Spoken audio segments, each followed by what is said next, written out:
Es un privilegio para nosotros poder recibirles y poder tener la oportunidad de tener esta conferencia magistral en donde nos sentimos profundamente orgullosos de que esté con nosotros la doctora Dina Komisarenko. Dina es historiadora del arte, doctora por la Universidad de Rutgers en Nueva Jersey, en Estados Unidos, y licenciada por la Universidad Nacional de Buenos Aires, por la UBA, en Argentina.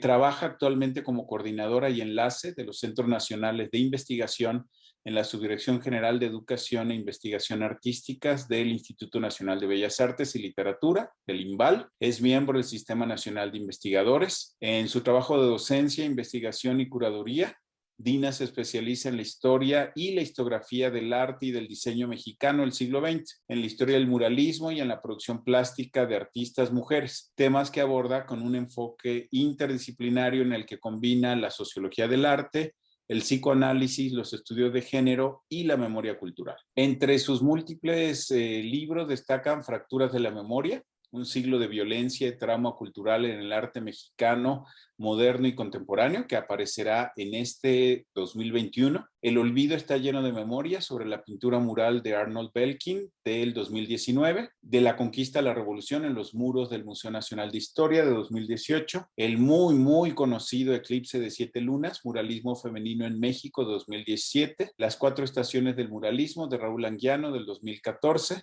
Codo a Codo, parejas de artistas en México de 2013, Para participar en lo justo, recuperando la obra de Fanny Rabel, 2013 y 2017, y Memoria y futuro del diseño industrial mexicano internacional del 2006 y del 2018, así como numerosos artículos y capítulos especializados publicados en libros, catálogos y prestigiosas revistas nacionales e internacionales, de las cuales pues nuestros alumnos, muchos de los que están aquí presentes, han leído pues muchos de estos textos. Yo, antes de darle la palabra, solo agradecerle con todo el cariño que tengo por Dina de muchos años. Son muchos años en que tuve el privilegio de conocerla cuando éramos profesores en la preparatoria del Campus Ciudad de México, y siempre fue alguien que nos proporcionó ayuda, talento, compromiso. Y Dina, esta es tu casa y nos sentimos profundamente privilegiados de que estés aquí. Bienvenida. Querido Juan Carlos, muchísimas gracias por la invitación. La verdad es que estoy feliz de volver al TEC, aunque sea de manera virtual en esta oportunidad. Comentábamos hace un ratito que ojalá y todo esto se termine pronto y tengamos oportunidad de hacerlo en vivo y en directo. El día de hoy les voy a hablar de uno de los temas que más me apasiona, en el que se conjuntan muchas de las cosas que he estado estudiando por los últimos, creo que no exagero cuando digo por lo menos 30 años, que son el muralismo mexicano y las mujeres artistas. Y un poco como introducción, justamente para empezar sobre este tema, que a más de uno le debe sorprender bastante, porque en la mayor parte de los libros que existen sobre arte mexicano no hay demasiados registros de artistas, mujeres muralistas. Les cuento que un poco mi encuentro con este tema se produjo de casualidad. Estaba paseando por el centro de la ciudad, enfrente, bueno, como en diagonal de la Ciudadela, está el Centro Escolar Revolución, y ahí en el hall de entrada hay un ciclo mural que hicieron varios artistas de la Liga de Escritores y Artistas Revolucionarios, y hay una imagen en particular que me llamó muchísimo la atención. Es una imagen muy fuerte, de la que vamos a hablar justamente en la segunda parte de la conferencia, y cuando me acerqué vi que esa imagen, que es la que más me había impactado, tenía el nombre de una mujer, Aurora Reyes. Y entonces a partir de ahí como que eso detonó un montón de cosas, porque dije, ¿cómo es posible que no conociera yo esta pintura cuando ya había hecho mi tesis en relación al muralismo, cuando había leído mucho? Y bueno, empecé a investigar. En ese momento no había demasiadas pistas que seguir, pero lo continué, y bueno, finalmente en el 2017 publiqué un libro, que es el que les comentaba Juan Carlos en la breve reseña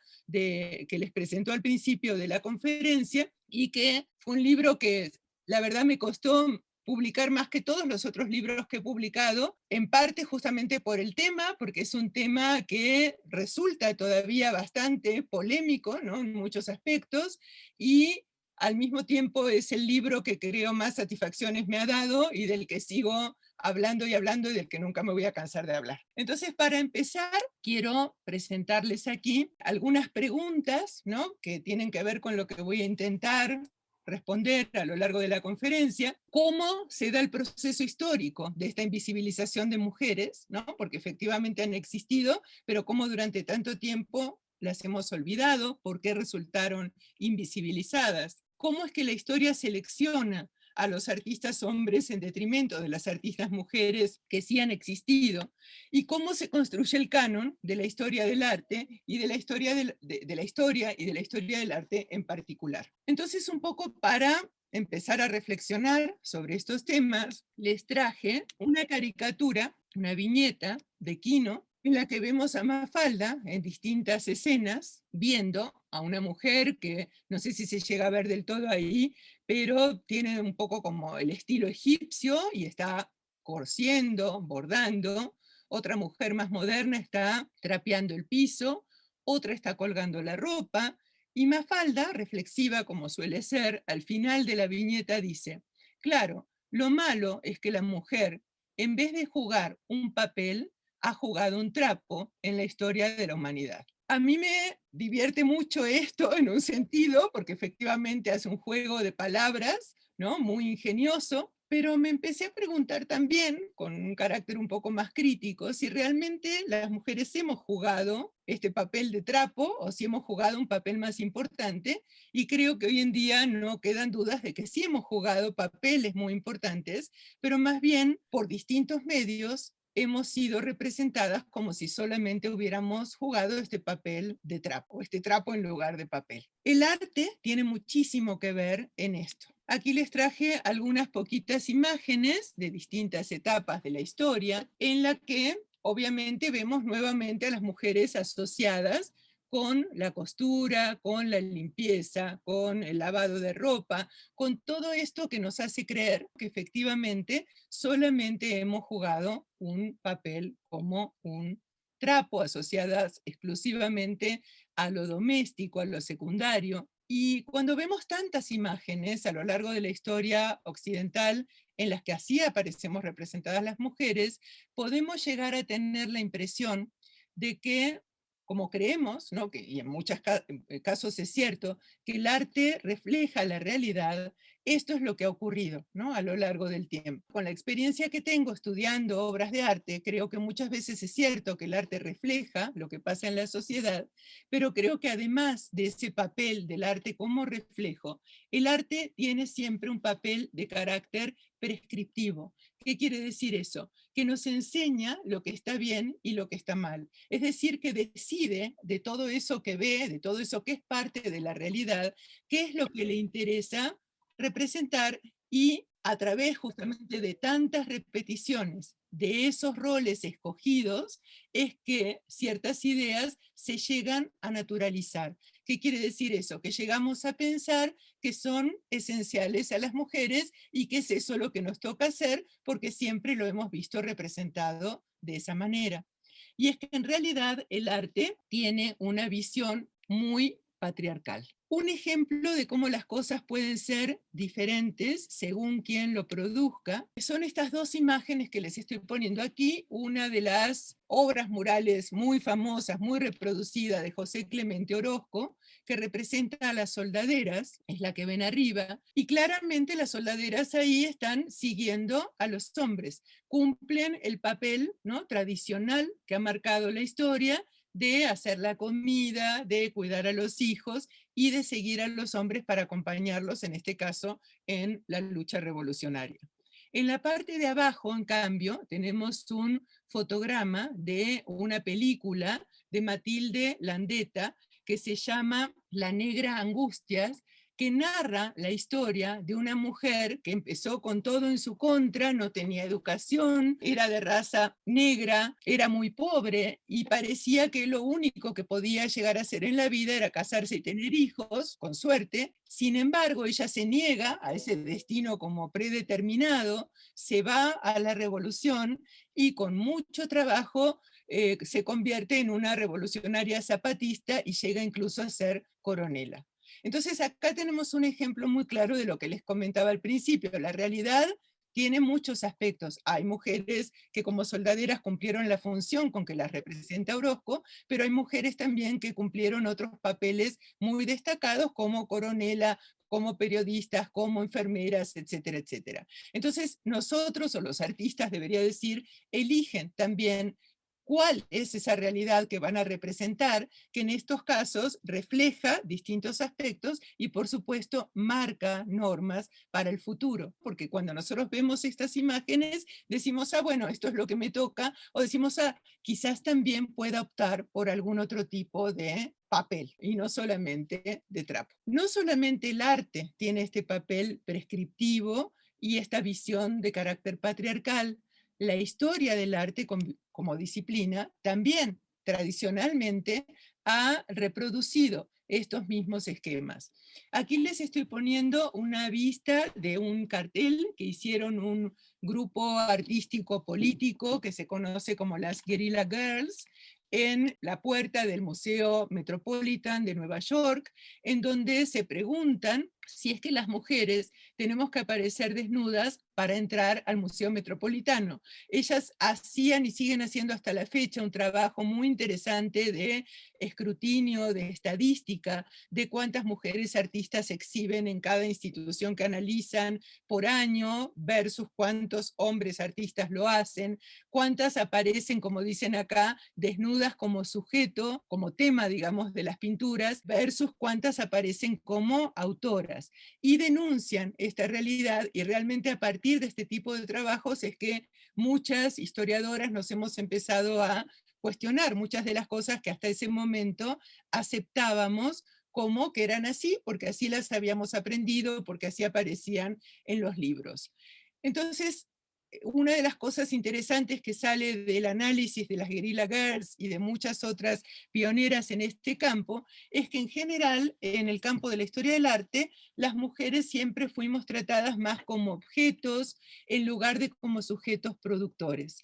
Y este es uno de los tantos tipos de violencias que se han ejercido y que lamentablemente se siguen ejerciendo en contra de las mujeres.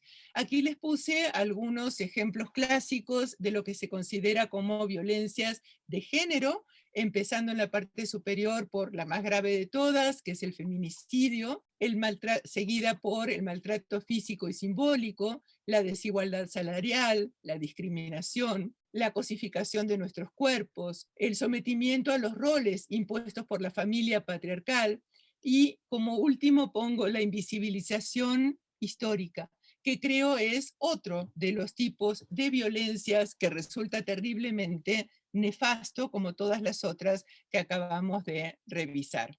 La invisibilización es una definición que actualmente se está utilizando muchísimo en las ciencias sociales para designar justamente un conjunto de mecanismos culturales que llevan a desaparecer, a borrar la presencia de determinados grupos dentro de la sociedad, particularmente las mujeres, también puede ser otros grupos con identificaciones sexogenéricas diferentes al binomio tradicional de mujer o de hombre, minorías étnicas, distintos grupos que por distintos motivos quienes escriben la historia dejan completamente afuera de su narración. En ciencia, hoy en día, esto se conoce como el efecto Matilda, porque efectivamente una de las primeras científicas que se dio cuenta que había muchas mujeres en el campo de la ciencia que hacían cosas muy importantes,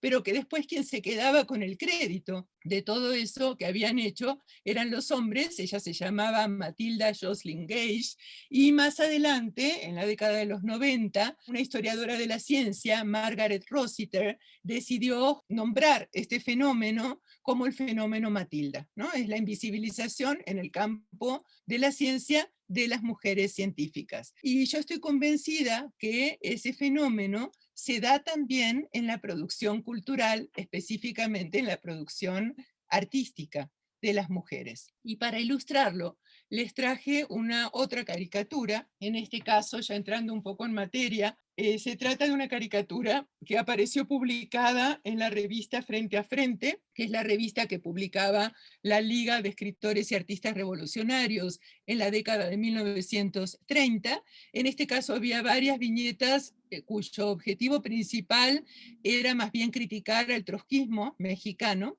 Por eso es que aparece ahí en el centro de la composición Rivera, ¿no?, con un cuadro. Y si se fijan bien, en la parte de atrás hay representada una mujer con una cofia que da la impresión de que es una sirvienta y dice: señor don Diego, ya terminé el cuadro, por favor fírmelo. Es decir, no creo que esta haya sido la intención original de quien hizo esta viñeta, pero de alguna manera está haciendo referencia justamente a este fenómeno que les estoy planteando, que hay muchas veces mujeres detrás de toda esta producción y quienes pasan a la fama, más allá de la autoría real, son los artistas hombres. En este caso, Diego Rivera, esta se me hizo un caso muy peculiar, no para demonizar más de lo que ya está a Diego Rivera, porque en realidad él era como de los pocos muralistas que sí recibió como asistentes a muchas mujeres artistas, y fue gracias a esto justamente es que muchas pudieron aprender el arte de la pintura mural y más adelante se dedicaron a la pintura mural. Pero sí se me hizo como muy visualmente representativo, ¿no?, del fenómeno que estamos comentando. Y efectivamente, sí, yo les pregunto, lo hice muchas veces en mis clases, en otras conferencias, si conocen artistas muralistas, incluso gente que no está tan íntimamente relacionada con el tema del muralismo, la mayoría va a decir Diego Rivera, José Clemente Orozco y David Alfaro Siqueiros, por lo menos, y posiblemente muchos otros nombres también, pero estos tres seguro que sí. Y si en cambio preguntamos por artistas, mujeres, posiblemente a quien nombren, a quien conocen, no solamente en México, sino alrededor de todo el mundo, es a Frida Kahlo y algunas otras.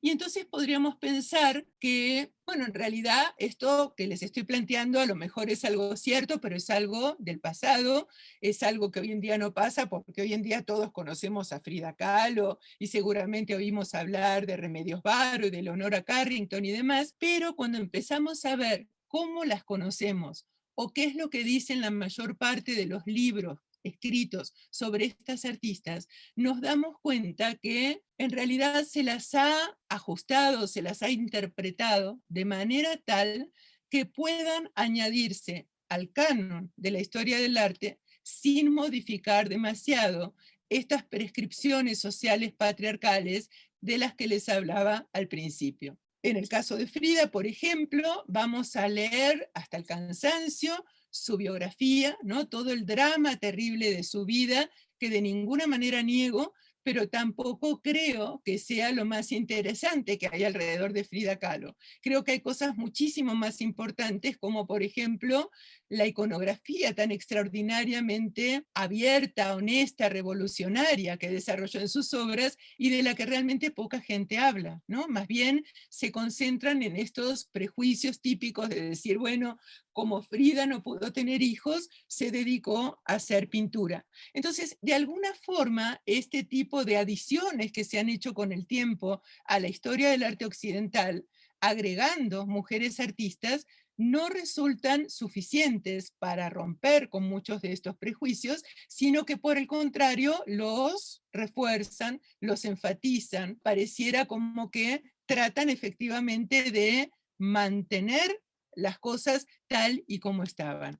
Entonces yo creo que es importante justamente empezar a romper todos estos prejuicios y estudiar a las obras de arte desde una perspectiva de género, no solamente para seguir agregando nombres a el canon oficial, sino más bien para entender qué tienen de peculiar, qué es lo que nos aportan desde su propio conocimiento situado como mujeres artistas que han vivido, que han desarrollado su vida y su profesión en un contexto de carácter eminentemente patriarcal. Creo que es una condición importantísima empezar a revisar toda la historia y toda la historia del arte en particular atendiendo a estas perspectivas de género, no solamente para rescatar mujeres importantes que existieron en el pasado, sino también para tener nuevas herramientas teóricas que nos permitan entender mejor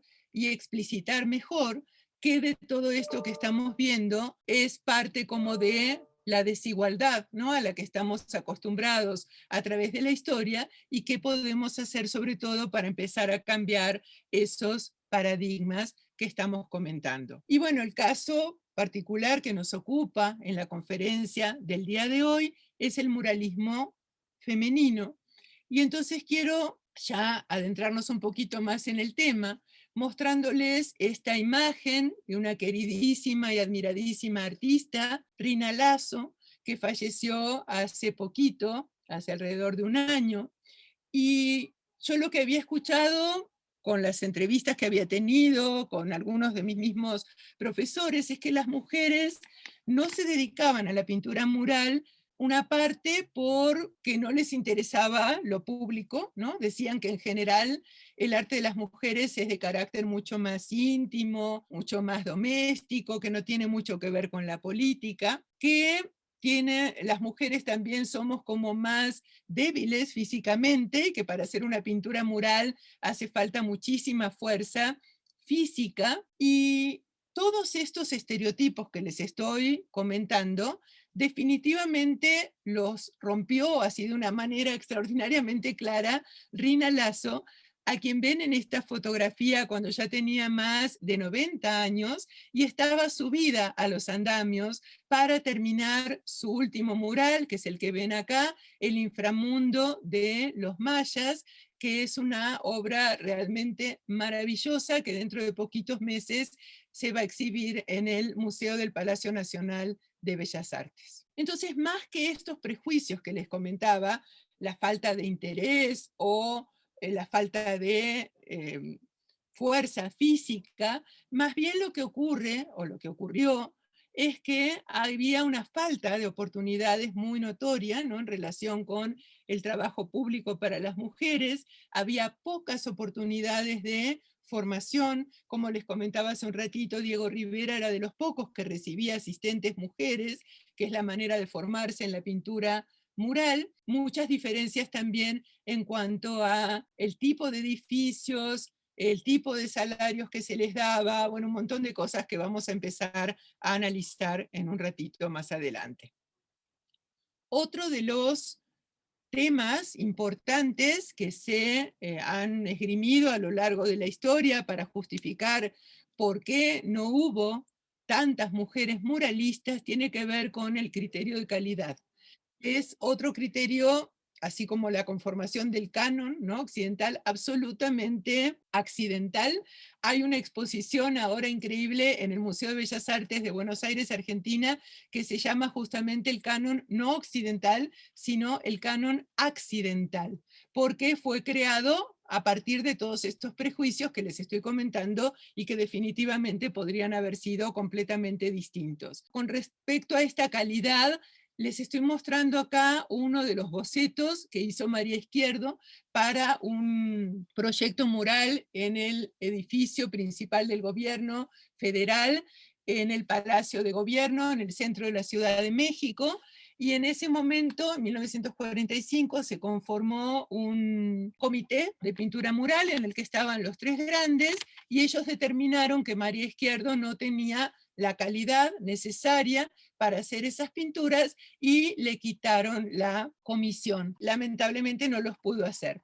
Justo en estos últimos, yo creo que fue hace un mes, no sé si han leído, salieron varias noticias en Oaxaca, un colectivo de chicas jovencitas decidieron cambiar la historia y empezaron a pintar en un espacio público a partir de algunos de estos bocetos que había dejado María Izquierdo, un poco justamente con la intención de visibilizar esta injusticia histórica tan grande que se cometió en su contra y que en definitiva pues nos privó de tener esas obras murales actualmente. Lo que ellos aducían es que María Izquierdo no tenía experiencia mural. Entonces yo les puse aquí al lado una obra de Siqueiros, en la que pueden ver que no se parece mucho al Siqueiros que conocemos hoy en día. Cuando él empezó a trabajar igual que cualquiera, igual que todos nosotros, cuando hacemos las primeras publicaciones o lo primero de lo que sea, no solemos tener como la misma experiencia ni la misma calidad que podemos desarrollar con el paso del tiempo. Sin embargo, a Siqueiros sí lo dejaron pintar y entonces felizmente pudo desarrollar su estilo, pudo convertirse en el gran muralista que fue con el paso del tiempo. María Izquierdo no. Aún así, en estas que eran como sus primeras incursiones en la pintura mural, a mí me parece que hay, tanto en el programa iconográfico como en la cuestión estilística, cosas tremendamente interesantes que la verdad sí hubiera valido la pena tener entre nosotros. Con respecto a la pregunta que les comentaba al principio, ¿qué es lo que pasa? ¿Cómo es que se va filtrando toda esta información? Bueno, obviamente quienes hacemos la historia tenemos muchísimo que ver con esto. Quienes hemos invisibilizado a todas estas artistas, que es verdad, tuvieron muchas dificultades para conseguir encargos murales, pero los hicieron, sí los hicieron, y muchos de ellos todavía existen. Sin embargo, el problema principal es que no se los ha tratado con la misma profundidad que a las obras murales de los artistas hombres en la mayor parte de los libros clásicos sobre la historia del arte que tenemos en México. Aquí les estoy proyectando algunos de los principales: la historia del arte de Justino Fernández, esta otra historia del arte de Raquel Tibol, otra de las grandes críticas de la historia del arte mexicano, y uno norteamericano de Emily Edwards. Y en cada uno de estos libros se menciona, sobre todo Aurora Reyes, sí se la suele mencionar como la primer artista mexicana que hizo una pintura mural. Ocasionalmente aparece reproducida alguna obra, por ejemplo, en el libro de Raquel Tibol aparece un mural hermoso que hizo Fanny Rabel en el Centro Deportivo Israelita, pero no está acompañado de ningún tipo de análisis crítico, como sí sucede con la mayor parte de sus colegas masculinos. Y en el caso de Emily Edwards, se habla de Aurora Reyes como parte del colectivo que pintó el Centro Escolar Revolución, pero no se analiza su obra en absoluto. Aquí les puse algunos otros textos en los que pasa lo mismo. Esta obra maravillosa que compiló Javier Moisén, que son 40 siglos de la plástica mexicana. Ahí sí se menciona artistas, mujeres que produjeron obra de caballete, pero no hay pintoras de pintura mural. Y así sucede en la mayor parte de los textos, como esta otra enciclopedia de artistas que publicó Vancomer, que también es una maravilla en muchos sentidos, pero que reitera, ¿no?, esta misma negación o invisibilización de las mujeres artistas muralistas. Y lo mismo sucede con la historia de la pintura mural de Antonio Rodríguez, que es una joya, tiene algunos de los análisis sobre pintura mural más profundos que he visto, pese a que es un libro de historia del arte en general, empieza en la etapa prehispánica y termina cuando fue publicado el libro, y sin embargo, de vuelta, las únicas que se reproducen son la del Centro Escolar Revolución de Aurora Reyes y la del Centro Deportivo Israelita de Fanny Rabel, y no están acompañadas de ningún texto crítico. Solamente están ahí como diciendo, bueno, existieron, ahí hay una pista, pero nada más. En los últimos años, sí, estas circunstancias empezaron felizmente a cambiar, empezaron a aparecer algunos artículos como los que les estoy poniendo aquí, algunos pequeños libritos sobre algunas mujeres muralistas. Yo he trabajado mucho a Fanny Rabel, hice una exposición, saqué este libro que ya tuvo una segunda edición. Trabajé mucho la obra de Aurora Reyes, de la que les voy a hablar el día de hoy. Trabajé mucho la obra de Rina Lazo, y otra persona que ha sido muy importante en este rescate ha sido James Olds, que él trabajó particularmente la obra de las hermanas Greenwood, que son otras muralistas maravillosas que llegaron a México muy temprano y que hicieron obra mural aquí y en Morelia. Y sin embargo, el mismo autor publicó este nuevo libro sobre arte y arquitectura en México, no incorporó a otras artistas muralistas, con excepción de las que él mismo había trabajado. incluso en libros actuales que se están publicando hoy en día, resulta muy, pero muy difícil, como les decía al principio de la conferencia, por fin comenzar a tener como esta visión más amplia que incluya a las mujeres muralistas que sí han existido. Una excepción, un oasis documental sensacional para mí fue este libro de Orlando Suárez, que es un inventario de muralismo que él publicó y que de vuelta retoma ejemplos desde épocas muy remotas y sobre todo documenta algunas obras murales que ya no existen, pero por lo menos dejó registro de quién la hizo y cómo se llamaba el mural y algún otro dato. Y para mí fue como la pista más importante que tuve para empezar mi trabajo de rescate, que fue un rescate prácticamente de carácter arqueológico, que culminó, como les comentaba, en algunos artículos y principalmente en este libro, que lo que tiene de interesante es que las estudia a todas juntas. Y entonces eso también nos permite empezar a encontrar como nexos, continuidades, cosas que vale la pena conocer como grupo. ¿Quiénes son las mujeres que he podido rescatar hasta la fecha? Bueno, aquí les estoy poniendo algunas de ellas y seguramente si hiciéramos el mismo ejercicio que les comentaba hace un ratito cuando les mostré la imagen de los así llamados tres grandes, si les pongo estas, o al menos así me ha sucedido hasta hace poco en mis clases, muy poca gente ubica la imagen o los nombres de estas mujeres artistas. Porque es que hasta la fecha no conocíamos a todas estas mujeres que vemos aquí y a muchas otras que también están en el libro y a otras que están empezando a aparecer después de esta investigación. Bueno, antes de contestar esa pregunta, que espero quede como planteada de manera un poquito más clara a lo largo de la presentación, quiero compartir con ustedes algunos datos estadísticos que tienen que ver con muralismo y con género. En primer lugar, ¿cuántas muralistas hubo? Yo recién les presentaba un grupo. Bueno, en total, entre 1920 y 1970, más o menos que es el periodo que abarco en el libro que les mostraba recién, sabemos que había 260 pintores muralistas hombres y solamente 33 mujeres.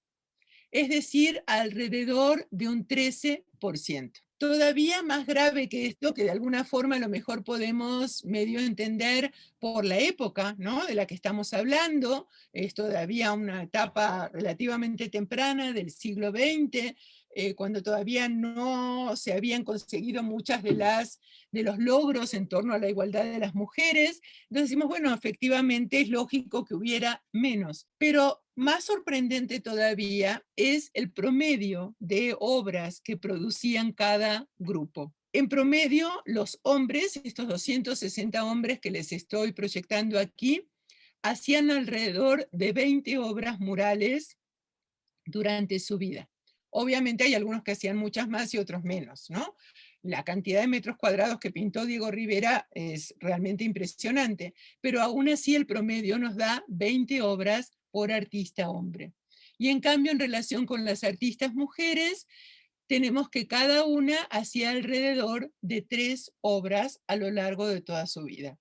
Igual, aquí hay algunas que hicieron una sola y otras que compensan este número porque hicieron un poquito más, pero en general el número es muchísimo menor. Esto obviamente nos está hablando de la falta de oportunidades, más que la falta de interés. Y esto se los puedo decir porque, bueno, he tenido oportunidad de entrevistar a muchas de estas artistas, particularmente a Rina Lazo, y ella claro que estaba interesada en el arte público, de hecho pensaba que era mucho más importante el arte público que el arte de Caballete, pero que también era mucho más difícil conseguir encargos para poder hacer obra mural. Y ella era también una persona muy política, que le interesó siempre la política a todo nivel, incluso estaba muy activa en las cuestiones del barrio en el que vivía de Coyoacán, era una persona realmente de carácter público, y sin embargo, pues no tuvo la oportunidad de hacer tantos murales a lo largo de su vida. Otra estadística interesante tiene que ver con la distribución geográfica de dónde están los murales hechos por artistas, en este caso mujeres. Tenemos un 64% en la Ciudad de México, 11% fuera del país y alrededor del 25% en los estados. Me encantaría poder cotejar esto con la ubicación de los murales hechos por hombres. Ese es un trabajo pues obviamente muchísimo mayor por la cantidad de murales que hay, ¿no? Entonces requeriría de muchísimo tiempo, pero tengo la impresión de que no hay tantas obras de artistas hombres en los estados en relación con la cantidad total de artistas de uno u otro género, por la simple y sencilla razón de que como las mujeres tenían menos oportunidades de hacer obra mural en la ciudad, muchas veces se vieron forzadas a viajar a los estados donde sí les ofrecían este tipo de encargos. Un ejemplo muy claro es este que les estoy mostrando aquí de las hermanas Greenwood, Marion y Grace, que hicieron pintura tanto en Taxco como en Morelia, donde efectivamente las invitaron a pintar, porque bueno, ahí no había tantos pintores que quisieran trasladarse para hacer pintura mural. Y ellas sí, y gracias a eso tenemos estas bellísimas obras que les estoy mostrando aquí. Otra estadística también interesante en relación con todo esto tiene que ver con en qué tipos de edificios, qué tipos de edilicios se prestaban para el arte mural hecho por mujeres. Y aquí fíjense que hay un porcentaje muy, muy grande, esta fracción que vemos acá, de escuelas y de museos. ¿Sí? Esto tiene que ver con una circunstancia específica, en particular con la cantidad de murales que comisionó Pedro Ramírez Vázquez cuando se hizo el Museo Nacional de Antropología e Historia, para la que convocó a muchas artistas mujeres, pero también con el hecho de que comúnmente se asocia y como que se ve mejor a las mujeres asociadas con el ámbito educativo y por eso en las escuelas y en los museos parecía que era como más apto, ¿no?, poder darles estos espacios a las mujeres. Hay también algunas obras murales hechas por mujeres artistas en edificios religiosos, en instituciones privadas, en clubes deportivos, como el que les mostraba hace un ratito de Fanny Rabel, algunos también en casas, muy poquitos en edificios gubernamentales, porque esos eran los que en general acaparaban los artistas hombres, y algunos también en mercados y en hospitales o edificios relacionados con el cuidado de la salud. Con respecto a los mercados, tenemos este ejemplo increíble de vuelta de una de las hermanas Greenwood, en este caso de Marion, los alimentos y su distribución en el Canal de la Viga, en el actual mercado Abelardo Rodríguez. Estos, bueno, ahora la verdad no sé, pero en general sí se los puede ir a visitar, todavía existen.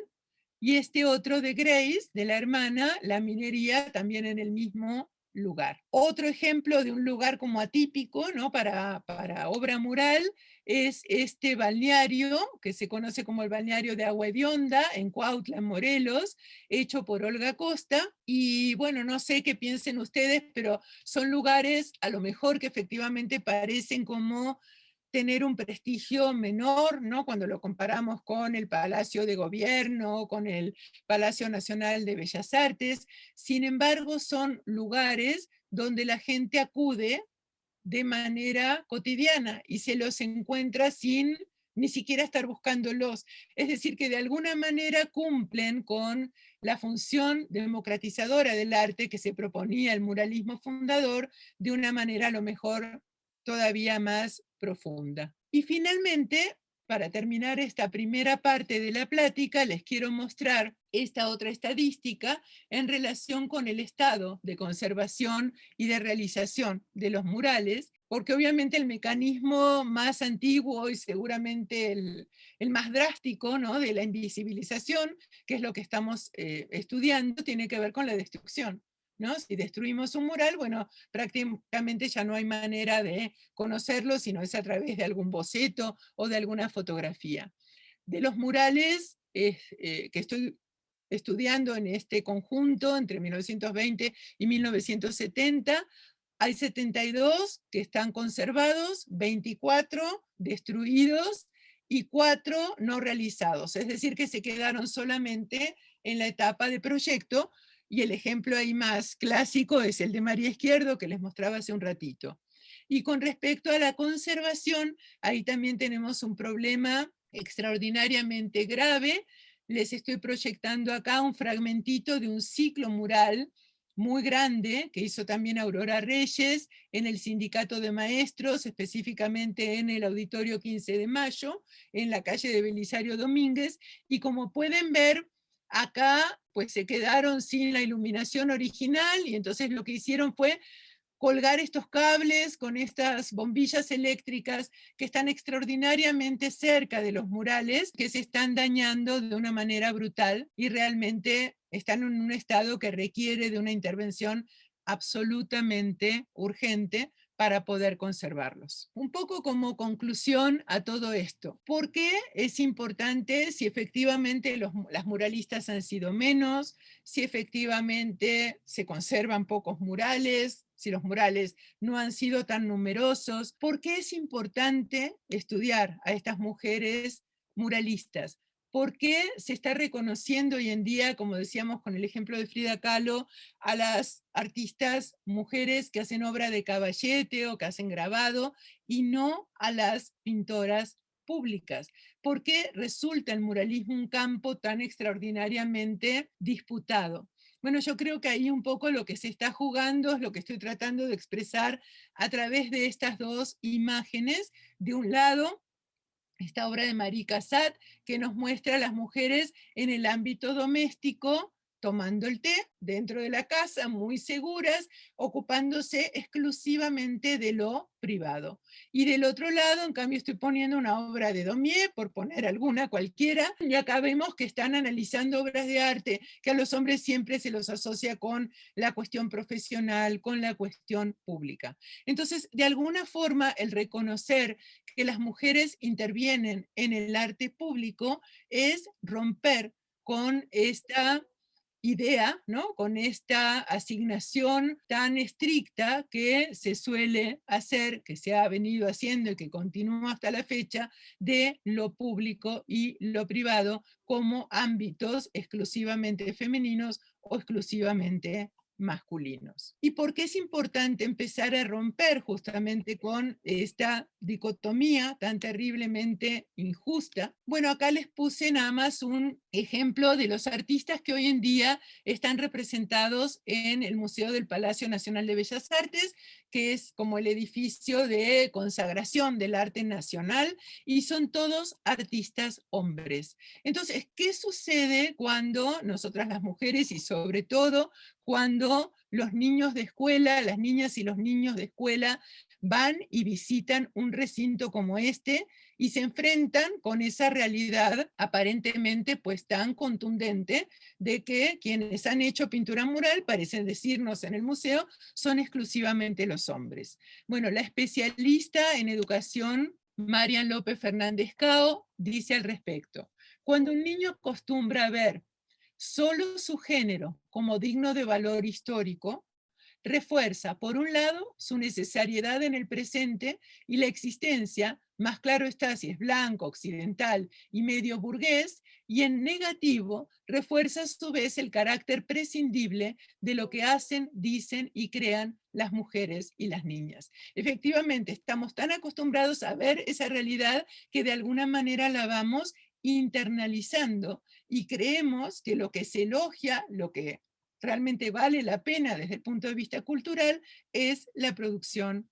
masculina. Otro educador, Lowenthal, afirma que el pasado es parte de nuestra identidad. El pasado no lo digo solamente a nivel subjetivo de cada quien individual, sino a nivel social. Continúa diciendo Lowenthal, porque la seguridad del yo era, dice él, resulta necesaria para el yo soy. ¿Qué quiere decir eso? Que si no tengo memoria, si no sé lo que ha pasado antes de mí, si no reconozco que hubo artistas muralistas, específicamente en el caso que estamos analizando hoy, bueno, crecemos pensando entonces que eso es una tarea prácticamente imposible.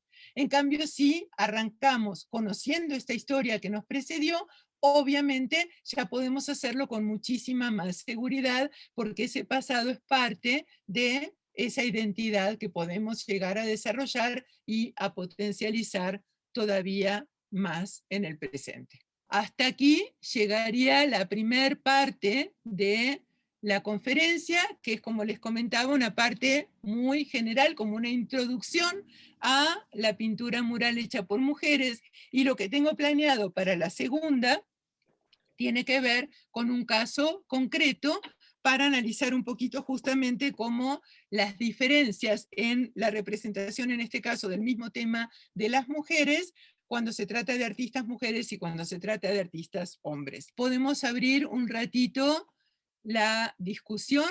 Pregunta María de los Ángeles Teo Cosgaya, ¿dónde se puede conseguir tu libro, El de Eclipse de 7 Lunas? El libro está prácticamente en todas las librerías grandes, en Gandhi, en Fondo de Cultura Económica, en Parnaso, y en línea lo pueden comprar directamente con Artes de México, que fue la editorial principal, o con la Universidad Iberoamericana, que también tiene una librería en línea y sé que hace envíos, pues lo pueden encargar directamente ahí en la página y se los hacen llegar a su casa. Yo también tengo algunos ejemplares, si a alguien le interesa, me puede escribir. Perfecto, Dina. ¿Quiénes son las primeras pintoras mujeres reconocidas en la historia del arte mexicano, de la que tengas tu información? Reconocidas, o sea, tendríamos que empezar un poco como definiendo, ¿no? ¿Qué es lo que estamos entendiendo por reconocidas? ¿Sí?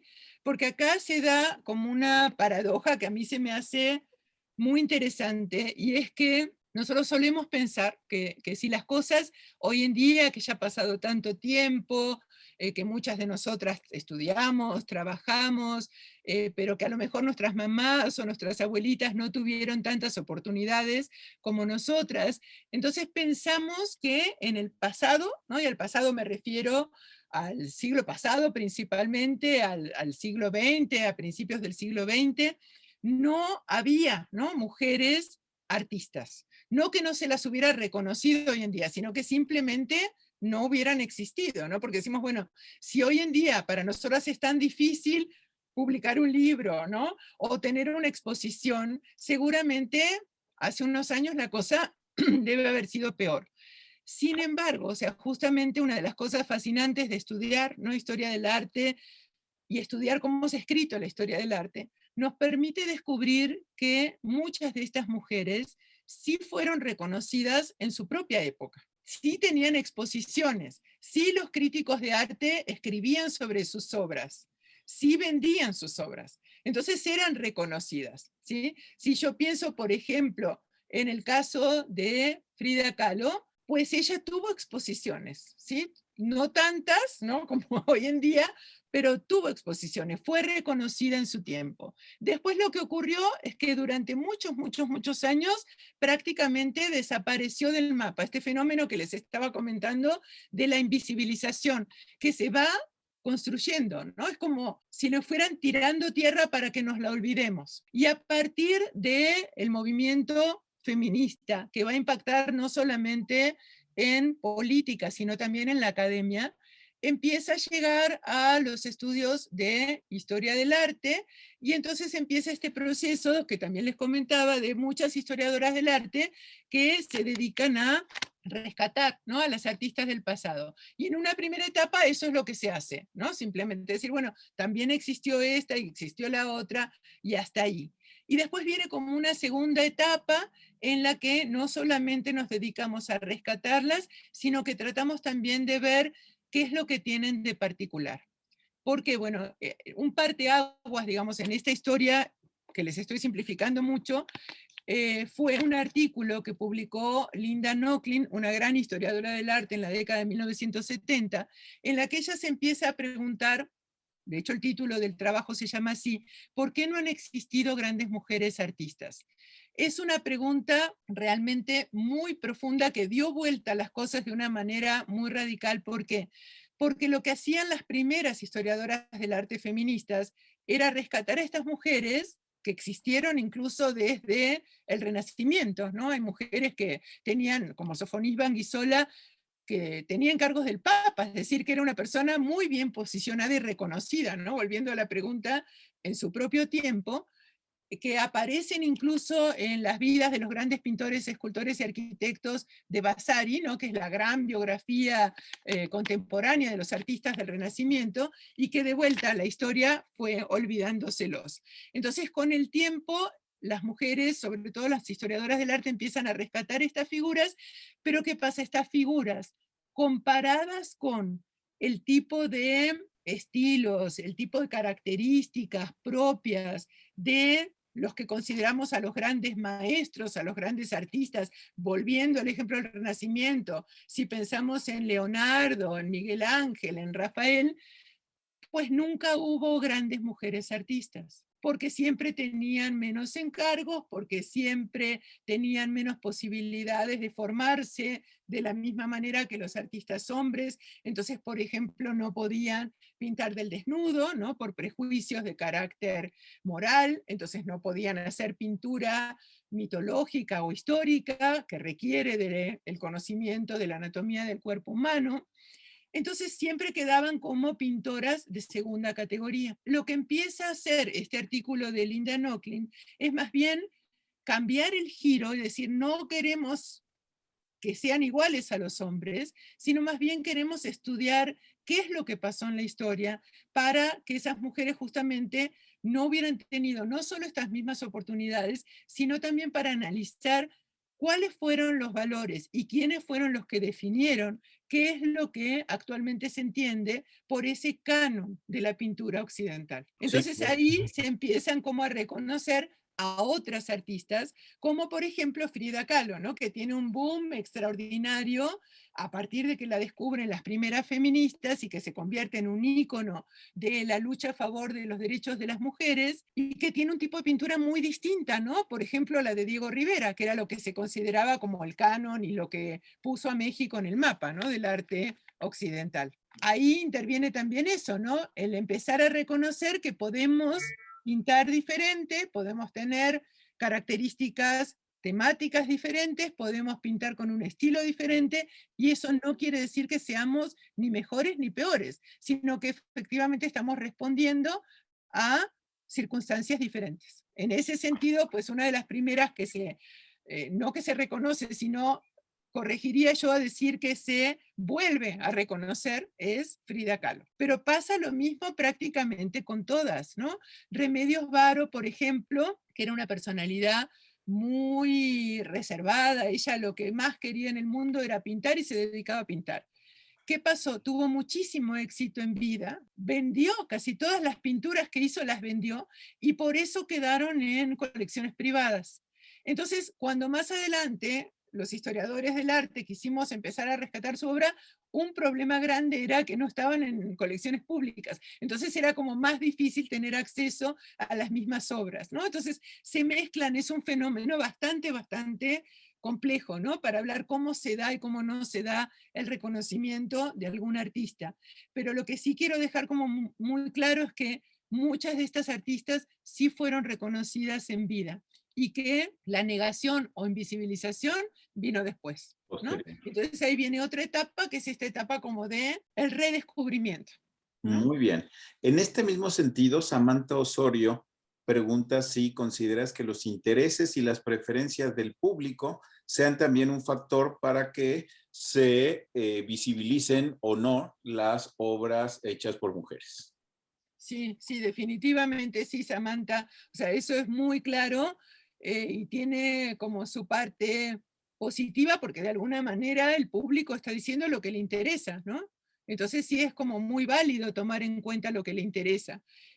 Pero por otro lado también es un fenómeno como inverso, ¿no? Si ni siquiera visibilizamos a un artista, pues al público no le puede interesar, ¿no? Entonces es como muy importante ir en paralelo y estar en contacto, ¿no? Con lo que está pasando.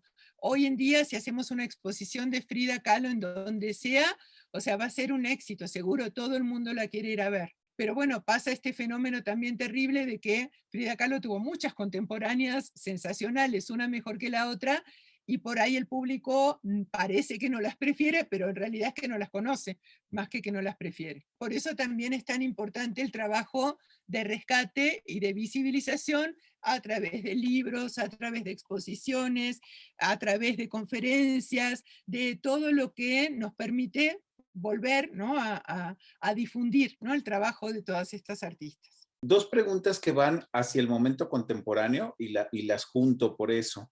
Una dice, ¿existe alguna iniciativa que conozca para crear un museo de arte de mujeres en México, tal como se ha hecho ya en otras ciudades del mundo? Y otra sería si conoces actualmente o sabes sobre mujeres muralistas contemporáneas, incluso en el ámbito del graffiti, que estén trabajando y que estén haciendo pintura mural. Sí, de hecho hay un museo de pintura, de mujeres artistas en México, pero es un museo virtual.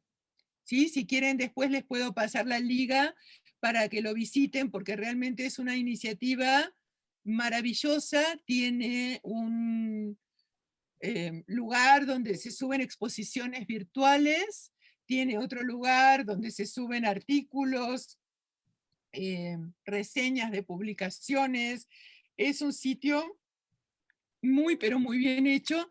Y bueno, ojalá en algún momento eso se pueda traducir también a pues un espacio físico, a una colección, ¿no?, completa, pero bueno, por lo menos sí ya contamos con eso, que bueno, como lo mismo que nos está pasando hoy en día, o sea, tiene la desventaja de que no es un museo como tal, pero también tiene la ventaja de que justamente por su formato virtual puede llegar inmediatamente a miles de personas, a millones de personas, no solamente en México, sino en todas partes del mundo, Ujú. ¿no? Entonces, es un formato que de hecho se está utilizando también en otras partes, ¿no?, donde sí hay museos de la mujer.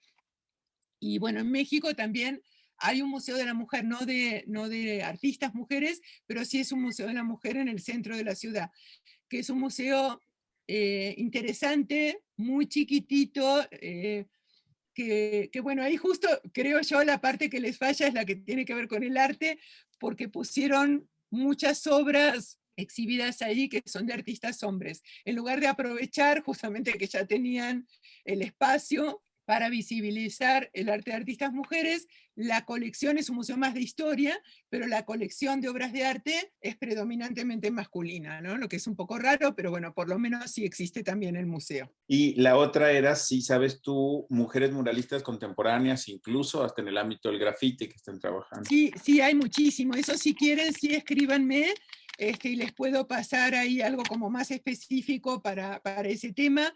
De hecho, bueno, el libro yo lo tuve que cortar porque era un libro, ¿no? No podía ser una enciclopedia, pero después de eso saqué un artículo sobre algunas más contemporáneas, les puedo mandar eso, y hay muchísimo sobre street art, ¿no?, en el que están participando artistas mujeres. Priscila Lorena Quiñones Sánchez nos pregunta, dice, si podemos encontrar análisis artístico de las obras en tu libro, el de Eclipse de Siete Lunas. Sí, lo que hice en el libro es empezar en general cada capítulo, lo organicé cronológicamente, porque sí, yo estoy convencida que el arte tiene mucho que ver con el contexto histórico, político, económico, social. Entonces, cada capítulo tiene una primer parte que nos ubica un poco en ese contexto, específicamente en relación con la historia de las mujeres. Hay una parte también del muralismo masculino, también como para poder poner en contexto lo que están produciendo y ver justamente los parecidos y las diferencias. Y después lo que hago es ya dedicarme a cada una de las artistas que empezó a trabajar en ese periodo en particular y analizo cada una de las obras. Esta es la obra que les comentaba que íbamos a tomar como caso de estudio, justo para analizar un poquito más a fondo un ejemplo en particular y no quedarnos solamente con este panorama que les planteé en la primera parte. Se titula Ataque a la maestra rural. La autora es Aurora Reyes y la obra está en el Centro Escolar Revolución de la Ciudad de México. El ciclo completo de murales de esta escuela fue realizado por artistas de la Liga de Escritores y Artistas Revolucionarios, la LEAR, Y me interesa entonces contextualizar un poco esta obra con lo que pasaba con las y los maestros rurales en la década de 1930, y para hacerlo voy a empezar un poco como lo que hago en el libro, contándoles algo del contexto general de la situación de las mujeres en ese momento, y sobre todo me voy a concentrar en la publicación de la LEAR frente a frente, cómo representaba a las mujeres para que podamos entender el valor extraordinario de esta obra, que de entrada, como pueden ver ustedes en la imagen, es una obra tremendamente expresiva, tremendamente potente. Esta es la que les comentaba que fue para mí como el detonador, ¿no?, de mi interés en la pintura mural de mujeres. Y en efecto, si contextualizamos el ciclo en el marco del movimiento a favor de los derechos de las mujeres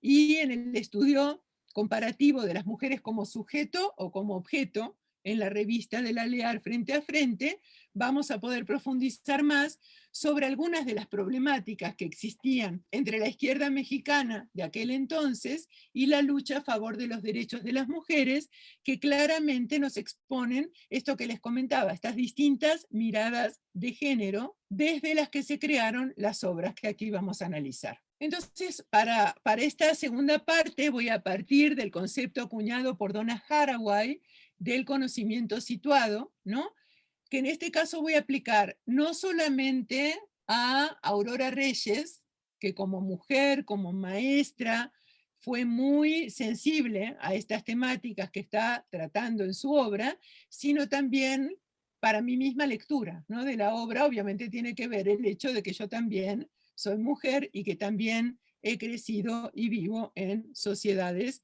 eminentemente patriarcales. La década de 1930 fue una etapa de gran activismo político, ¿no?, en el país, en muchos frentes. Y la lucha a favor de los derechos de las mujeres obviamente no se quedó afuera de este panorama. A mediados de la década, el entonces presidente Lázaro Cárdenas, influido tanto por sus convicciones personales como por su esposa, Amalia Solórzano Bravo, pionera feminista en el país, abiertamente favoreció la participación activa de las mujeres en los sindicatos, en los partidos políticos e incluso en algunos puestos públicos destacados dentro de su gabinete. Un ejemplo claro es Palma Guillén, que fue una intelectual de primer nivel y que fue nombrada representante de Asuntos Exteriores en Colombia y más adelante en Dinamarca en la época de Lázaro Cárdenas. En la década de 1930, alrededor de 1935, se formó el Frente Único Pro Derechos de la Mujer, que llegó a ser una agrupación realmente masiva. En algún momento llegó a tener más de 50.000 afiliadas, que realmente es un número enorme, en el que se encontraban mujeres de distintas clases sociales, ámbitos geográficos, laborales, también de filiaciones políticas distintas, y que, bueno, fundamentalmente las unía, ¿no?, la lucha a favor de los derechos de las mujeres, muy especialmente el derecho a votar y a ser votadas. Esa era como parte de la agenda fundamental del grupo. Pero paralelamente a este grupo, que era un grupo tan importante, tan influyente, existieron otros grupos pioneros feministas en el país, también en la década de 1930, y acá les quiero mencionar justamente a quienes ven en la diapositiva, a Juana Gutiérrez de Mendoza, que fue una periodista, poetisa y una convencida defensora de los derechos de las mujeres. Ella publicó un folleto titulado La República Femenina, que tiene ideas realmente muy avanzadas, porque advierte, por ejemplo, del peligro, ¿no?, de la participación de las mujeres en el gobierno unilateral de los hombres, porque desde su perspectiva esto desnaturalizaba a las mujeres, que así, decía ella, podían perder el concepto de sí mismas. De alguna manera está como anticipando el feminismo de la diferencia, ¿sí?, que es algo muy actual. Ella era muy cercana con Concha Michel, una folclorista y una personalidad también extraordinaria, y también muy amiga de nuestra artista del día de hoy, que es Aurora Reyes, y juntas publicaron una especie como de folleto que se llamó La República Femenina, en el que justamente defienden, por un lado, sí conseguir las condiciones de equidad de hombres y mujeres, pero también destacan la diferencia propia del género femenino. Ya más adelante vamos a volver a eso a través de las obras. Entonces, esto un poco como muy resumido, ¿no? El contexto en el que va a aparecer la obra de Aurora Reyes que vamos a analizar. Les decía que la obra es parte de un ciclo mural que hicieron artistas de la LEAR, que tenían esta publicación que se llamó Frente a Frente, y entonces resulta interesante desde mi punto de vista comparar cómo aparecen las mujeres en la publicación, ¿no? Esto que les comentaba al principio. También esta tensión, ¿no? Entre estos grupos de izquierda y los ámbitos artísticos y la lucha a favor de los derechos de las mujeres. Mucha gente en ese momento consideraba que las causas femeninas particulares podían distraer de las causas sociales generales y principalmente de la lucha de clases, que era el objetivo principal. Entonces, la LEAR va a tener como una postura editorial bastante particular que me interesa plantear aquí como contexto para la obra de Aurora Reyes. Por ejemplo, cuando se abordaba el tema de las mujeres, en general se lo solía hacer, como en este artículo que les estoy poniendo aquí, en relación con los países en donde había regímenes políticos totalitarios. Por ejemplo, aquí hay un artículo que dice, bueno, se titula Las 3K y el subtítulo es La situación de la mujer en la Alemania de hoy. Obviamente están haciendo referencia al gobierno y al régimen de Hitler, y decían que en ese tipo de gobierno el lugar para las mujeres eran las 3K: Kinder, los niños; Kirche, la iglesia; y Küche, la cocina. Y entonces la autora, ¿no?, del artículo está como de alguna forma diciendo que esto es típico del fascismo, ¿no?, que el oprimir a las mujeres es característico del fascismo, y entonces, un poco como por oposición, tenemos que pensar que en los regímenes socialistas, que son los que promovía la LEAR, la situación sería justamente la contraria. Otro texto que aparece en Frente a Frente, ilustrado con imágenes, que son las que les estoy poniendo acá, habla del cine en los regímenes capitalistas, y entonces pone una foto de una película de gángsters, pone una foto de un romance ilícito, ¿no? Como que eso es lo típico de las sociedades capitalistas.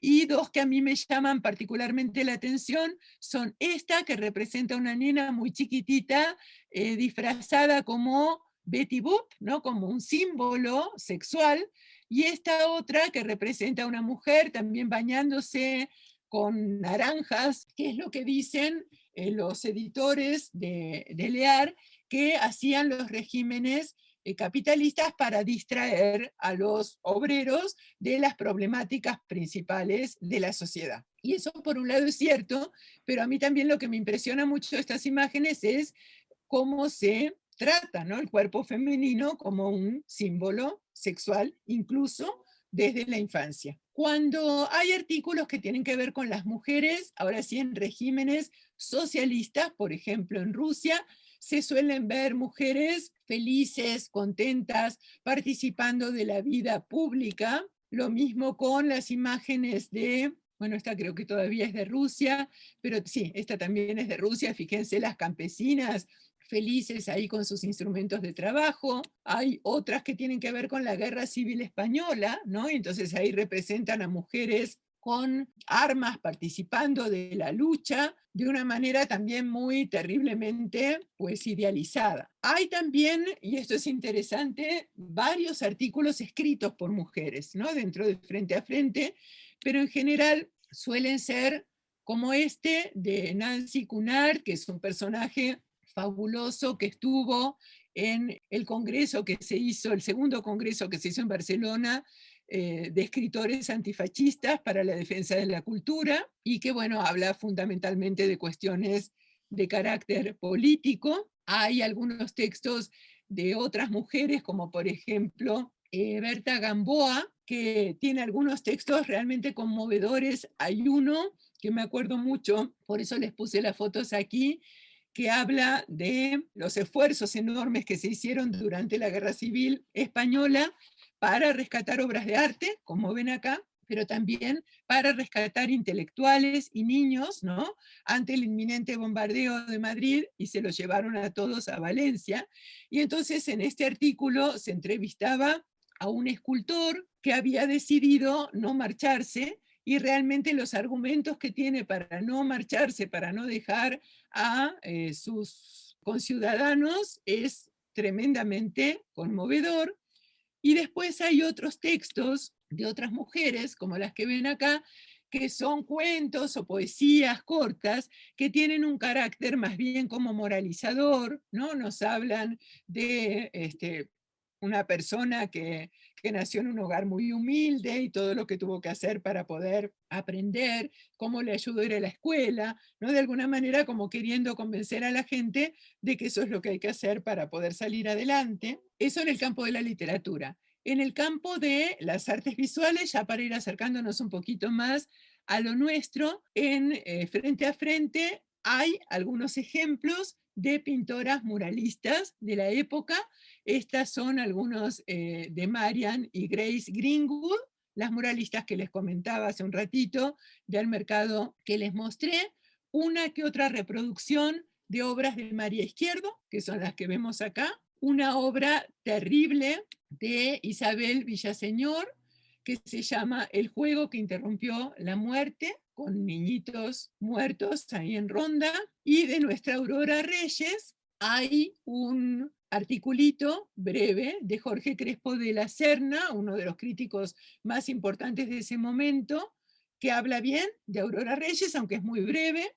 Y reprodujeron también esta obra que se llama Niño Enfermo, que tiene que ver con la expropiación petrolera. Acá pueden ver en chiquitito, ¿no? En comparación con el tamaño de la página, la reproducción del mural que les mostré al principio, que es parte del ciclo del Centro Escolar Revolución, que pueden ver aquí para que conozcan un poquito el espacio físico donde se encuentra la obra. Está esta pared, que es la principal, y después también hay murales en las dos paredes enfrentadas aquí, como a la izquierda y a la derecha, de el hall de entrada. Del lado izquierdo, en la pared que ahora no estamos viendo, están estas tres obras que tienen que ver con el origen, ¿no? de físico del lugar donde está el Centro Escolar Revolución, que en la época del Porfiriato era una cárcel, la cárcel de Belén, una de las cárceles más infames de las cárceles, lo que es decir mucho. Y como pueden ver, ahí lo que se está representando justamente son escenas de la represión en la época porfirista, y son exclusivamente hombres, ¿sí? Aunque en la cárcel también había mujeres. Del otro lado, del lado derecho del ciclo, sí aparece ya los resultados de la educación socialista, que es lo que se quería un poco como demostrar con este ciclo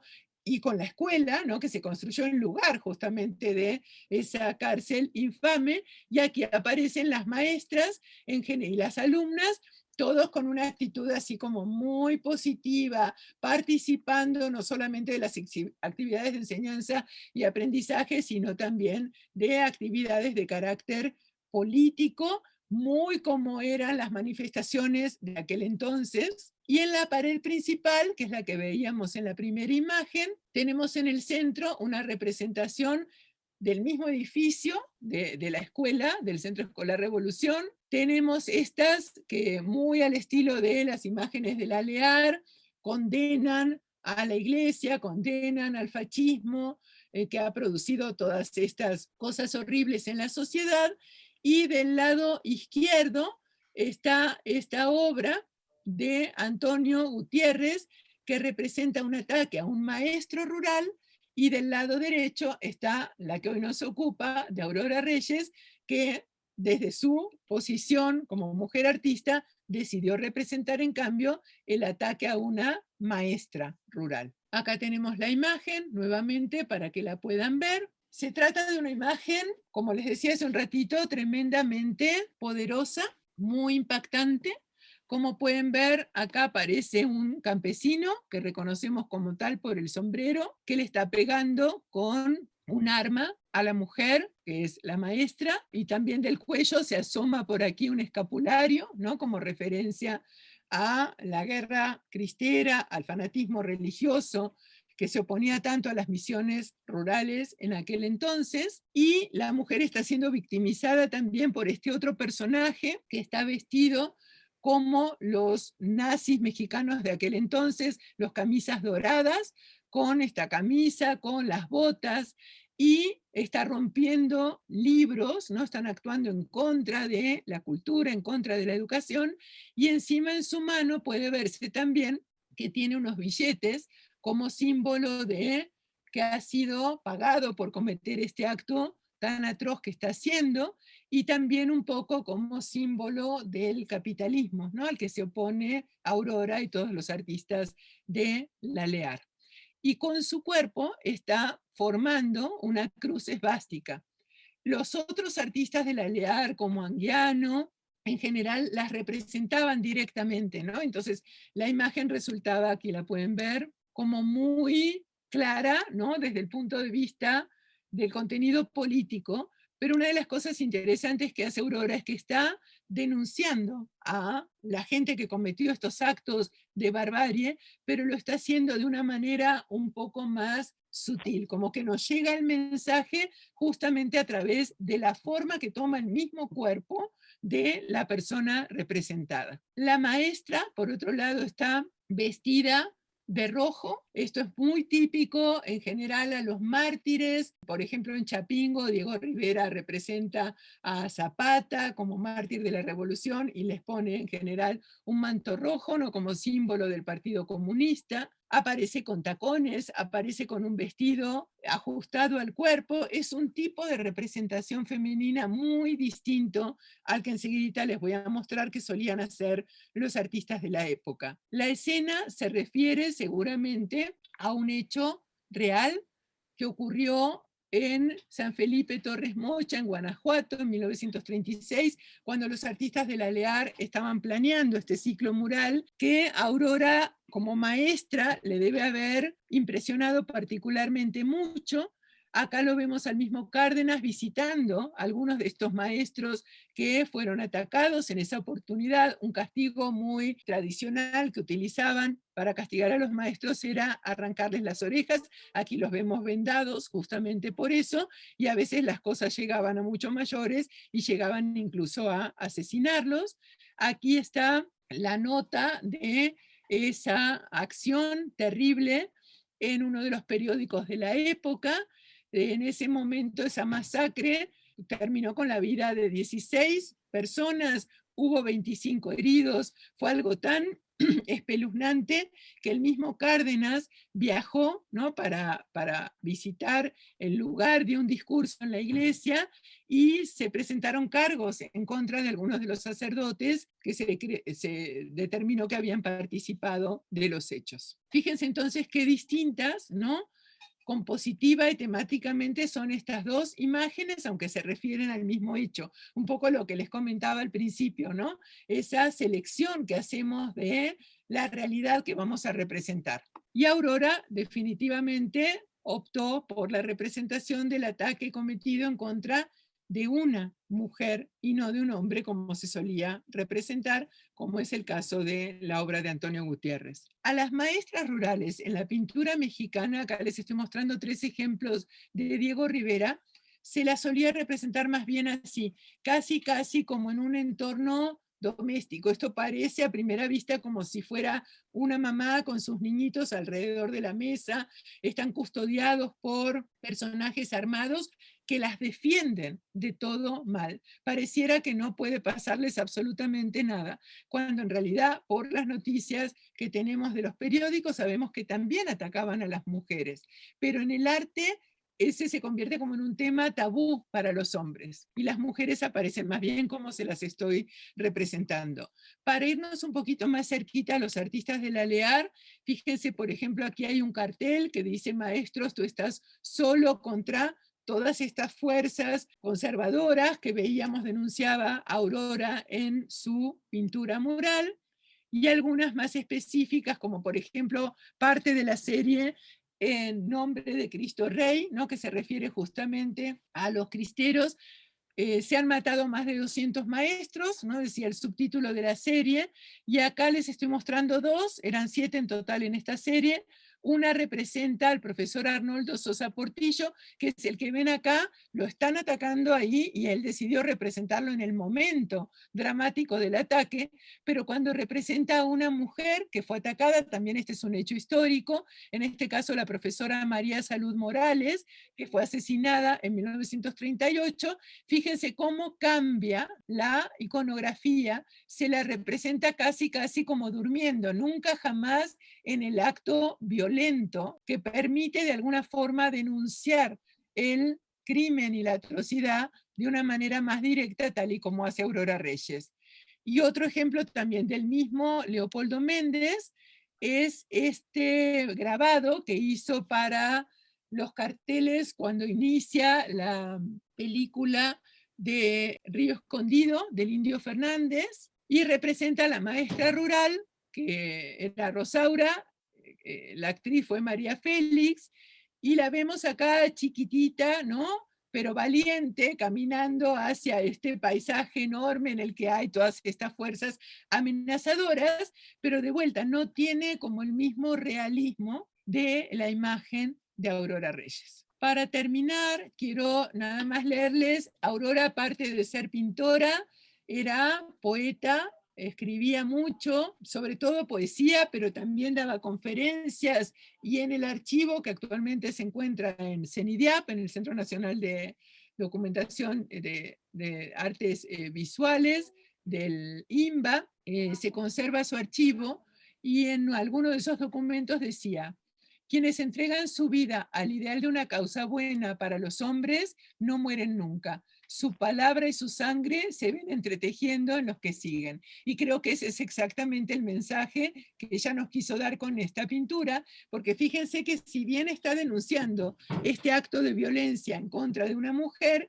por otro lado, está representando en la parte del fondo de la pintura a estos 3 niños que contemplan la escena y que son entonces, desde su punto de vista, los encargados justamente de guardar esta memoria para que estas cosas no vuelvan a suceder. En otro fragmentito dice, esta era una carta que escribió para cuando estaba embarazada, finalmente tuvo varones, pero ella pensaba que iba a ser una niña, y dice: te llamo niña mía, porque quiero que sepas que todas las mujeres hemos soñado en dignificar la vida.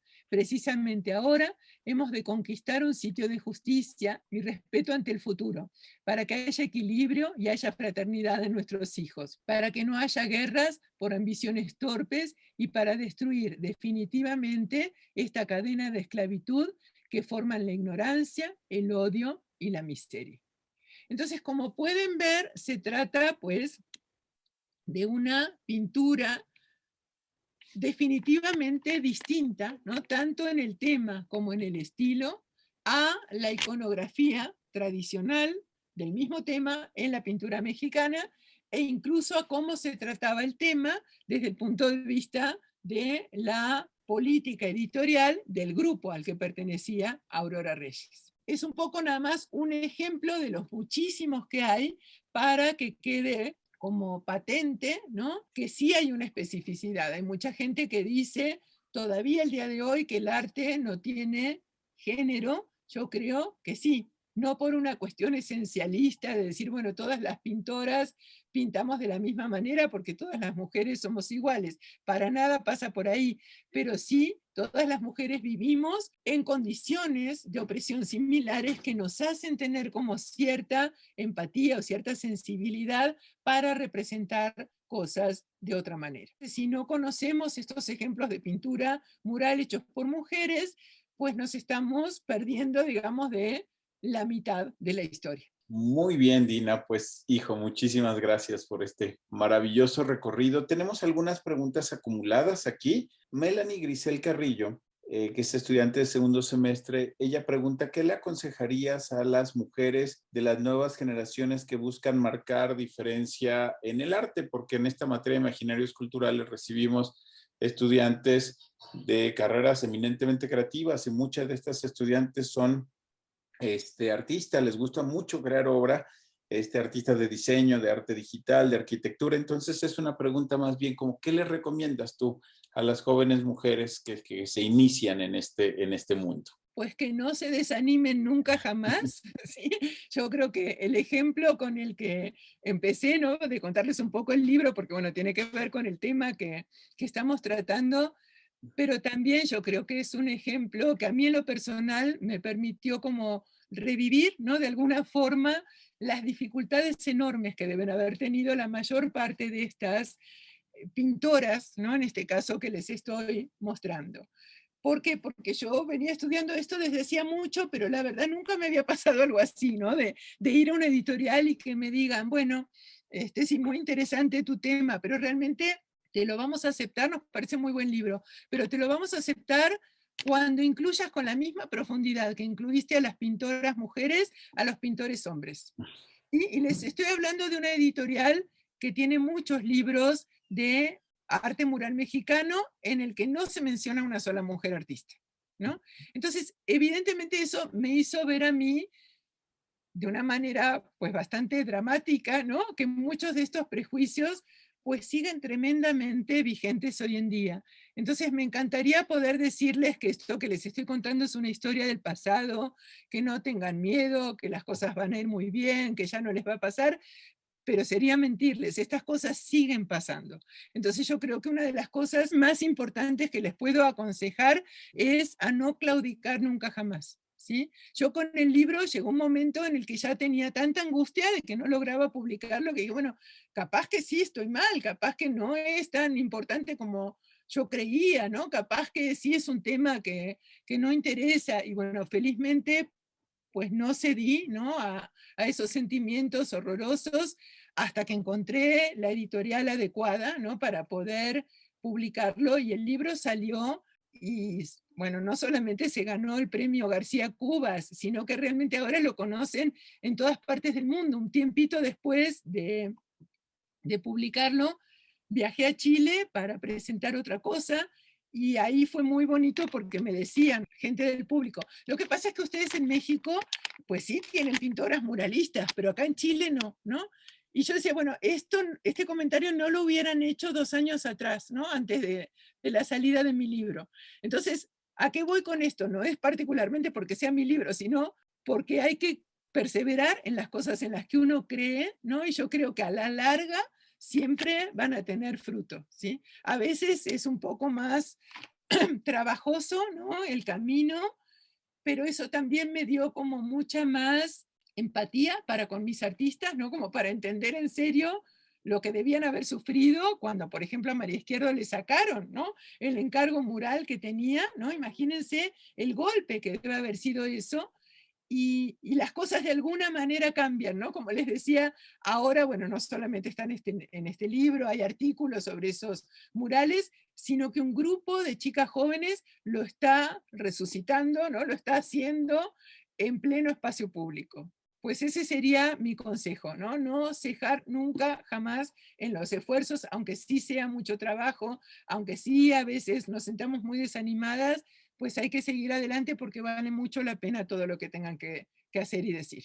De Amanda Paola Salcedo, dice, hay mujeres que han, es una pregunta, ¿hay mujeres que han utilizado la pintura como medio de protesta? La segunda sería, dice, ¿qué mujeres fueron las exponentes en esta área? Supongo que se refiere ya al muralismo, siendo parte de los talleres escuela de David Alfaro Siqueiros. Ok, de la primera, yo creo que justo el ejemplo que vimos hoy es ejemplo de protesta, Uh -huh. ¿no? Porque obviamente lo que está haciendo Aurora Reyes ahí es denunciando, como les decía, un hecho real que tiene que ver con un hecho histórico específico, este ataque cometido en contra de los maestros rurales, pero al mismo tiempo, en general, las obras como que hablan de mucho más, ¿no? No solamente de esa historia en particular, que es algo muy puntual, sino que yo creo, y esto se los digo porque cuando investigué este mural en particular, sí pasé muchos días leyendo, revisando periódicos de la época, ¿no? Se me hizo como interesante ver, bueno, qué tipo de noticias había, ¿no? Aparte de esta que encontré del ataque específico. Y en general, cuando se hablaba de feminicidios, era terrible comprobar cómo el periodista que escribía la nota solía meter algo como para, de alguna forma, culpabilizar a la mujer que había sido asesinada, ¿no? Como que la mujer había sido infiel o que la mujer estaba en un lugar donde no debía estar porque iba en contra de las buenas costumbres. Entonces, la imagen de Aurora Reyes en ese momento específico, que nos dice que una maestra, que lo único que hizo fue ir a un pueblo para tratar de transmitir sus conocimientos, para alfabetizar a la gente del lugar para que pudieran tener una vida mejor, fuera asesinada de esa manera, está protestando en contra de los feminicidios de una manera tremendamente clara, tremendamente expresiva, repito, no solamente en contra de ese hecho puntual, sino de todos los feminicidios que había en ese momento y que tristemente siguen ocurriendo hasta la fecha, ¿no? Entonces, por eso también es una obra que a mí se me hace tan valiosa, ¿no? Porque es una obra que dialoga y que tiene que ver con su propio contexto histórico, pero que tiene un mensaje que va muchísimo más allá, ¿no? En ese sentido, pues se trata de una obra de protesta. Y hay varias de ese tipo, pero hay otras de un tipo completamente opuesto, ¿no? Y eso también es interesante. Por ejemplo, a ver si llegan a ver ahí, esta es la tapa del libro, ¿no? Y este es un fragmentito del mural de Olga Costa que les mostraba hace un rato en el balneario, en Cuautla. Y es una sirena, o sea, no tiene nada que ver con el arte de protesta. Y es, sin embargo, mural, ¿no? Es un mural hecho con la técnica de mosaico que se usa mucho en la década de los 50, que es cuando empiezan a hacer justamente como pinturas murales, pero en el espacio de la calle, no adentro de los edificios, sino en la propia calle para que la gente los pueda ver sin necesidad de saber que existen, sin necesidad de ir a buscarlos, ¿no? Y específicamente con respecto a la segunda, de Siqueiros, específicamente la que me viene en mente ahora se las muestro. Aquí está, ella es Eleanor Cohen, ¿sí? Fue una norteamericana que vino justamente aquí, trabajó en el taller de gráfica popular y trabajó directamente con Siqueiros y hizo obra mural en San Miguel Allende. Es esta obra que les estoy mostrando así, al revés, ahí. ¿Sí? Esa es una. Y después también, muy directamente relacionada con Siqueiros, está Electa Arenal, que fue su asistente en varios murales. Ella trabajó más en Cuba que aquí, ¿sí? Pero es formada en México, entonces también la considero en el libro. Es ella, Electa Arenal, que era sobrina de Siqueiros. Y acá tengo algunos de sus murales que son muy interesantes porque son más como esculturas, ¿no? O relieves, y tiene algunos también en mosaico y otros en la técnica del fresco y son pintura mural. Nada más para corroborar mi pregunta, primero, un gusto conocerla, muchas gracias por su presentación. Y segundo, nada más quiero corroborar si Elena Huerta fue la mamá de Lecta. Sí. ¿Sí? Ah, ok. Sí fue. Perfecto. Y de Gracias. hecho, si te interesa por algo en particular, escríbeme, Merari, porque tengo información de las dos. Hubo alguna vez una exposición de las dos juntas, ¿no? De madre e hija. Es una historia realmente fascinante. Bueno, pues aquí algunos mensajes, ¿no? Que son saludos y agradecimiento. Luis Vázquez dice: qué orgullo decir que fuiste mi tutora de tesis. Muchas gracias y muchas felicidades por todo tu trabajo. Y luego Victoria Esquivel dice: como siempre es un placer verte y escuchar tu exposición que nos induce a querer conocer más sobre el tema. Te saludo igual que a Juan Carlos. Dina, pues solo agradecerte este recorrido maravilloso que hemos visto, que es una probadita de todo lo que está en tus libros, de todo lo que está en tus artículos de investigación y lo que está, por supuesto, también en tantas y tantas conferencias que cotidianamente das, ¿no? En diferentes ámbitos académicos y que para nosotros pues es un privilegio poderlas presenciar. Yo quisiera terminar solamente mostrando este diploma, este reconocimiento que el Tecnológico Monterrey le da a la doctora Dina Komisarenko por haber impartido esta conferencia magistral hoy, martes 20 de abril de 2021. Ha sido de verdad un privilegio para las y los estudiantes del Tecnológico Monterrey, para profesores, colaboradores que han estado aquí, poder contar con el privilegio de tu presencia. No, al contrario, muchísimas gracias Juan Carlos, Eduardo, y a todas y todos, un verdadero placer. Muchísimas gracias.